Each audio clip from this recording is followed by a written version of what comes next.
Picture this. You're scrolling through your phone on a Sunday afternoon, and you come across someone your age, maybe a few years older, talking about their investment portfolio, how they started at 22, how their index funds have been growing for a decade, how they're already thinking about early retirement, and you feel that thing, that quiet mix of inspiration and anxiety, because you're not 22 anymore. Maybe you're 28, maybe 32, maybe 35, and you haven't started yet. And somewhere in the back of your mind, there's a voice that says maybe it's too late. Maybe the window closed. Maybe the people who are going to win financially already started and you're just watching from outside. So you tell yourself what most people tell themselves in that moment. I'll start when I have more money. I'll start when things calm down. I'll start when I feel ready. I'll start next month. And next month becomes next year. And next year becomes 5 years later. And the whole time, the most powerful force in personal finance, compound interest, is working for everyone who started and not working for you. Here's what most people don't realize. The cost of waiting to invest is not just the returns you missed. It is an exponentially growing gap between where you are and where you could have been. And the math behind that gap is genuinely shocking when you see it written out clearly. My name is Jack. If you've been telling yourself you'll start investing soon, but soon keeps getting pushed back, hit the subscribe button and give this video a thumbs up if this helps you out. Let's look at what waiting actually costs. Part 1. The compound interest problem nobody explains clearly. Most people have heard the phrase compound interest, and most people nod along like they understand it. But understanding the phrase and feeling the actual weight of what it means are two completely different things. Here's the simplest possible explanation. Compound interest means your money earns returns, and then those returns earn returns, and then those returns earn returns every single year on an ever-growing base. In the early years, this feels almost meaningless. You invest $5,000 and earn 7%. That's $350. Not exciting, not life-changing. You can barely feel it. But here's what changes. Year 2.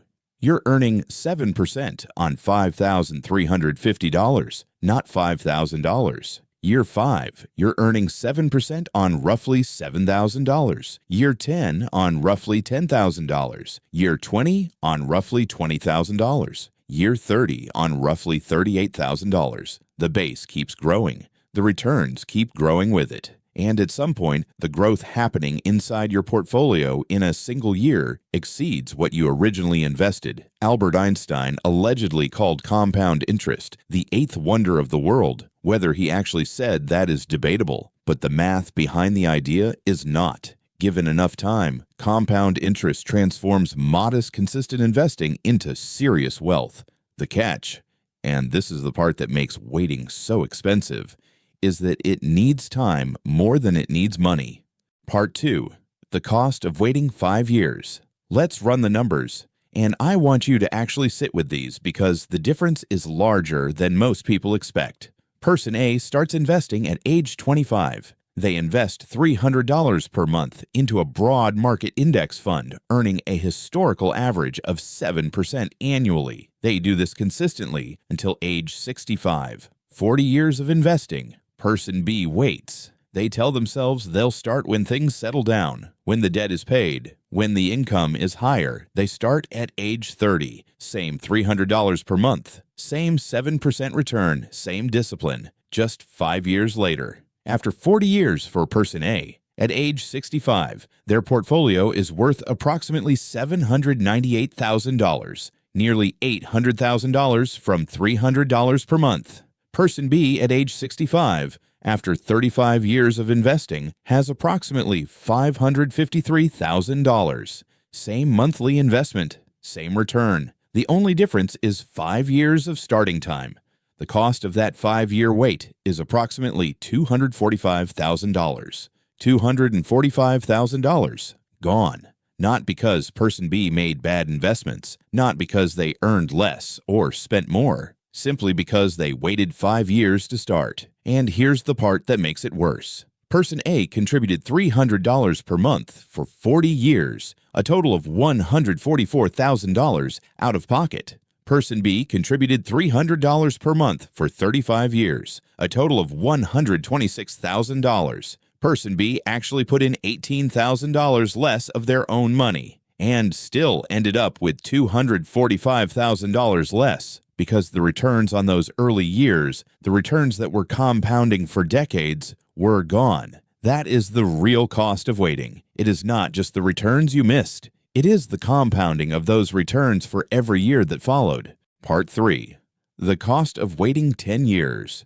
Now let's look at what waiting a decade cost, because for a lot of people reading this, the honest reality is they haven't just waited 5 years, they've waited longer. Same scenario, same $300 per month, same 7% return. Person A starts at 25, person C waits until 35, 10 years later. Person A at 65, $798,000. Person C at 65, after 30 years of investing, approximately $378,000. The cost of waiting 10 years is $420,000, more than $400,000 from the same monthly investment, from the same return, lost entirely to the compounding that happened in those first 10 years. And now, here's the number that really puts it in perspective. Person A contributed $144,000 of their own money over 40 years. Person C contributed $108,000 over 30 years, $36,000 less. But person A ends up with $420,000 more because those first 10 years of compounding grew and grew and grew for 3 more decades on top of them. Research from J.P. Morgan Asset Management analyzing wealth accumulation across age cohorts found that starting to invest in your mid-20s versus mid-30s was one of the single largest predictors of final wealth at retirement. Not income, not investment selection, not market timing, starting age.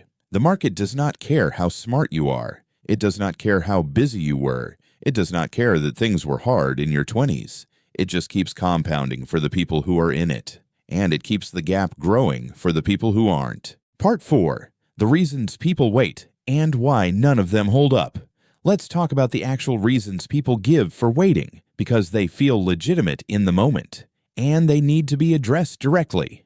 Reason 1. I don't have enough money to invest. The most common reason, and the one with the weakest math behind it. A broad market index fund can be started with as little as $1 at many major brokerages. Fractional shares mean you don't need a full share price. $50 per month invested at 25 grows to approximately $130,000 by 65. That is $50 per month, less than most people spend on subscriptions they don't use. The amount matters far less than the start. Reason 2. I need to pay off debt first. This one is partially true and partially dangerous. High-interest debt, credit cards above 10%, should absolutely be addressed aggressively before heavy investing. But low-interest debt, student loans at 4 to 6%, car payments, does not need to be fully eliminated before you start investing. Waiting until all debt is gone to start investing can mean waiting a decade or more. The math almost never supports that. Invest a small amount while paying debt down. Keep the compound clock running, even at a low contribution level. Reason 3. I'm waiting until I understand it better. This one is the most expensive form of procrastination because it feels responsible. But here's the truth. You do not need to understand the stock market deeply to start. You need to know one thing. Buy a low-cost broad market index fund inside a tax-advantaged account and leave it alone. That is the entire strategy for most people starting out. You can learn more as you go, but you cannot get back the compounding years you spent learning instead of investing. Reason 4. The market feels too risky right now. People have felt this way in every decade since the market existed. In the 1970s, people said the market was too volatile. In the 1990s, they said valuations were too high. In 2009, they said the entire system was broken. In 2020, they said the pandemic made investing impossible. In every single case, the people who stayed invested through the discomfort came out dramatically ahead of the people who waited for certainty. Certainty never arrives.